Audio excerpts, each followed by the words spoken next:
Chainlink seems to be a long forgotten king in the cryptocurrency and blockchain industry, at least when it comes to price action and the investor sentiment. Chainlink actually has been the best performer in the previous bear market of 2018, which we will check today. And we're gonna discuss what are the possibilities that Chainlink can really be again the best performer or among the best performance in this new bear market that we have in 2022. Guys, welcome back to AR7 Crypto channel once again. Today we're discussing, as we said, Chainlink, which was a major cryptocurrency for a long history in crypto, and is kind of forgotten, and maybe it's creating us a fantastic opportunity that most people are kind of forgetting about Chainlink right now.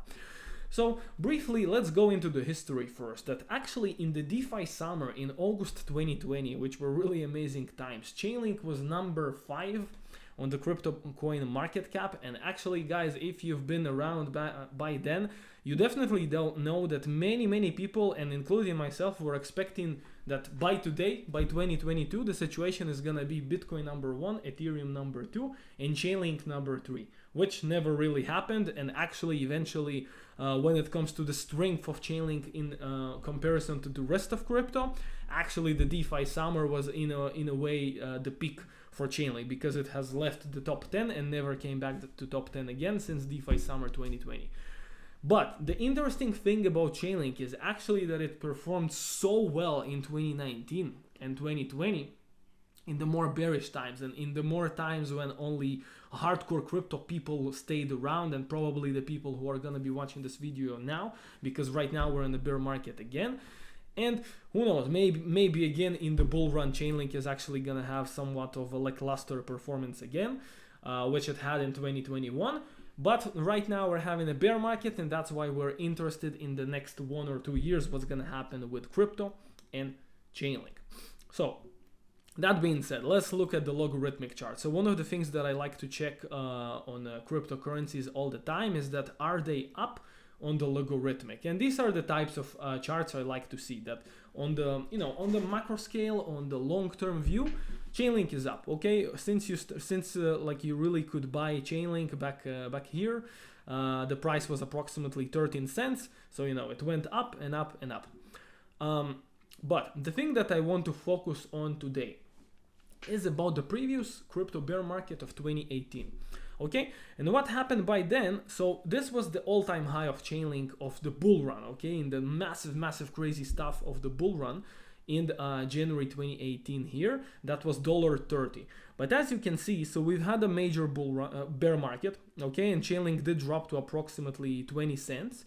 But then look what happened. When Bitcoin started showing some strength, Chainlink actually was among the few altcoins, including BNB and maybe a few others, that actually claimed a new all-time high back in the middle of 2019. So just for comparison, Bitcoin did not do it back then, okay?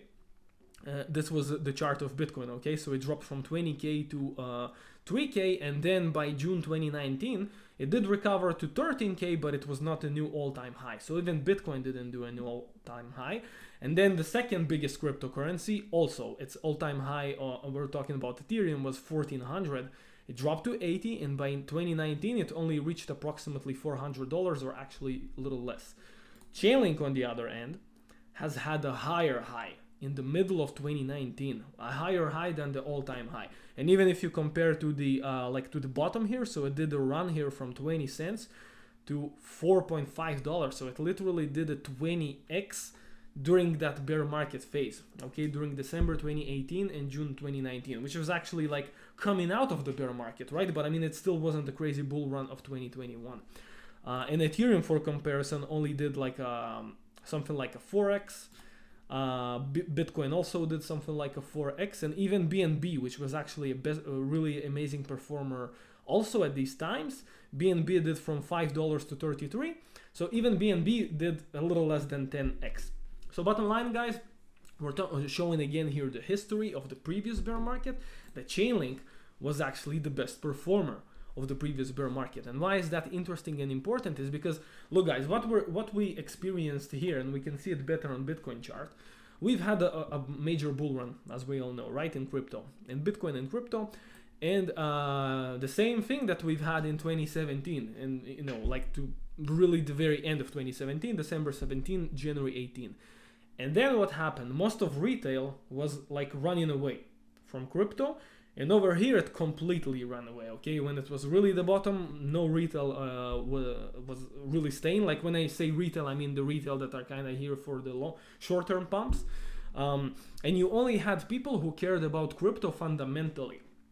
And the thing is that Chainlink was among the very most important crypto projects fundamentally back then, and arguably they still are, okay? Because like what happened is that we did have a crazy major DeFi rallies in 2020 and 2021, but what we've experienced with Luna, Terra Luna, and Celsius, and just so many DeFi protocols that just keep getting hacked.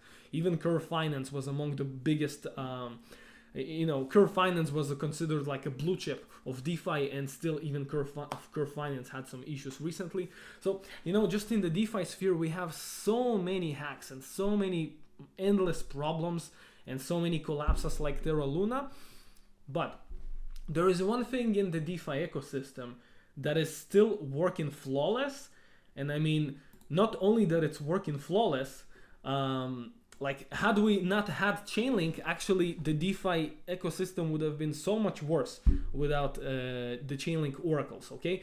So a brief fundamental thing is that I think Trader Joe explained it really good. Many people overlook the importance of oracles in their smart contract application. The reality that we see time and time again is that a smart contract application security is only as strong as its oracle, okay? And how can we explain it? Why is it super important? Is because when you provide liquidity or you provide collateral for something like Aave or Terra Luna, what the Chainlink oracles are actually doing, which is extremely instrumental and important, is making sure that the prices are real, okay? That the prices that like the smart contract, the prices that the smart contract is aware of is the correct price, okay? And had it not been working, you just would have had liquidations left and right, okay, and just the whole DeFi ecosystem wouldn't be able to function, because like you know what I mean. Let's say you provide $10,000 of collateral of Bitcoin on Aave, and the price right now is 24,000. So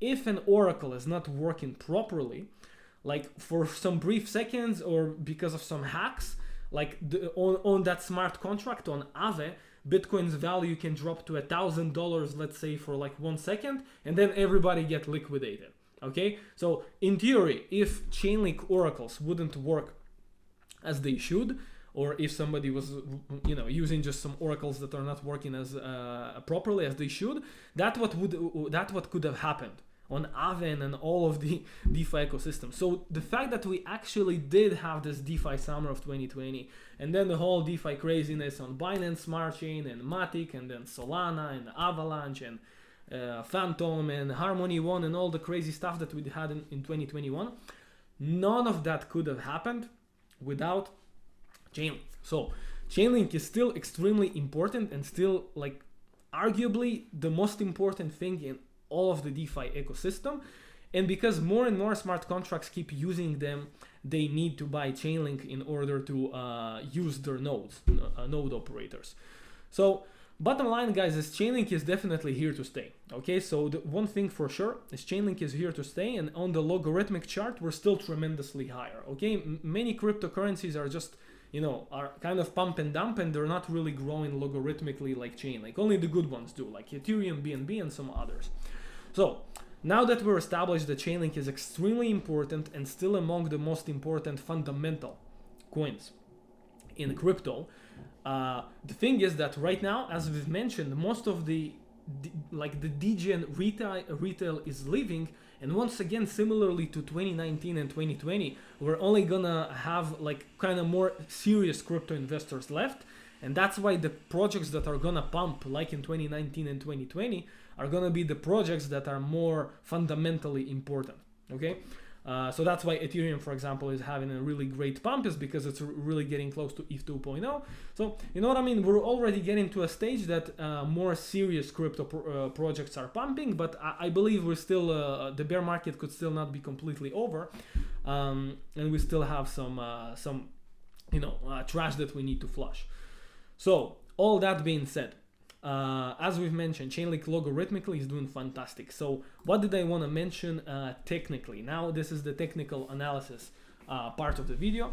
What did I want to mention is, guys, look, so this was the high of Chainlink here at $51-52 way back in May 2021. Okay, and look, trend for me personally, the way I see trend lines like this, normally I give them large importance only if they're on long time frames. Okay, if you find like trend lines on the smaller, like, you know, on a month, 1 month, or even a few weeks, of course you can do some decent trades, but normally they, you know what I mean, it's like there's a lot of noise. Okay, personally, the way I see it, you can't really make any serious predictions or any serious decisions or trades on trend lines that are short. But because this trend line started way back in May 2021, and this is actually a trend line that is going back a year plus from now, and also look at this. So this was a lower high at the second big peak that we've had in crypto in November 2021. And then January kind of had a little bit of a dead cat bounce before we dropped even further. And you can see Chainlink just basically did have a lower highs, lower highs, lower highs, lower highs. And then look at the interesting thing that we're starting to have with Chainlink. But again, guys, none of this is financial advice once again. And again, personally, I'm not entirely sure we're out of the bear market. It doesn't look to me so. I think we still need to either have a lot of sideways action with crypto, or actually we can have a lower leg down.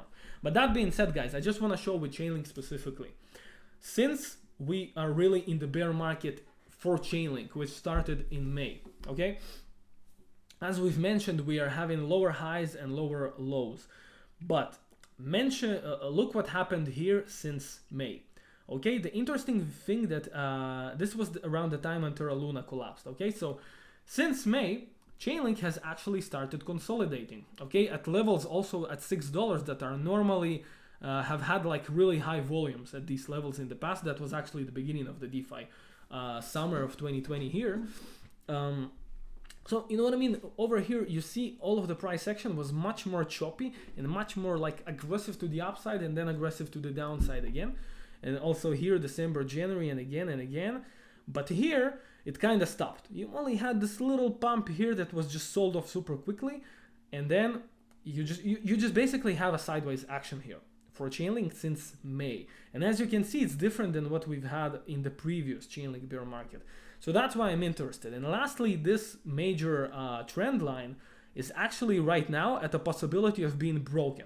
Okay, now we do have one daily candle here that is kind of above right now, but it's still too early to celebrate because first of all, we'll need to close a week above. And also, as you can see, like, you know, trend line, you can easily move them a little bit. So if you can, like, if you're kind of thinking, okay, so like this one actually just, this pump wasn't powerful enough and we should only look at these two. So arguably, you know what I mean, the break should happen at approximately $10 and not 9. Okay, but because I want normally with trend lines you want to connect many points where the chart was touched, so that's why I'm doing it like this. So bottom line, this major trend line is right now kind of being fought with, and it's possible that Chainlink is gonna break this trend line, either if you count it at $9 or $10. And more importantly, again, we have this sideways action. And another really important mention that I want to say about the sideways action, guys, is that most cryptocurrencies, okay, here, this was the Terra Luna collapse, okay, but then in June, we've had an additional collapse by Bitcoin, okay, so in Bitcoin's case, this was the Terra Luna collapse. We went to 25K on the wick, and then we stayed between 28 to 30K, and then we had another leg down, as I'm sure many of you know. This is what happened with Bitcoin. And this is what also happened with Ethereum. This is what happened with Ethereum. You see, so the leg down was to 2K, but then Ethereum also went down to 1K. And that's like pretty similar for most coins, okay? Or even Avalanche. Like, it doesn't look as aggressive, but still. Avalanche went to like 30 and then to like 15 in June. Solana, I believe, was also pretty similar. It went to like $40 and then to 28. But Chainlink, look at Chainlink. Chainlink has consolidated, okay? And actually, it's even more impressive to me because in the 2021 bull run, Chainlink wasn't as powerful as Matic or Solana or Avalanche. And like in 2021, these other altcoins were much more successful than Chainlink. So that's why, to me, technically, it's even more impressive that since May, it's actually holding better. And especially it had withstood this big storm of middle of June much better. And look at the volume. Look at how the volume here completely like increased a lot. You see, like every single day the volume was so high. It means that many investors saw Chainlink at $6 as a huge opportunity, and simply other coins collapsed further from their levels from May, but Chainlink did not.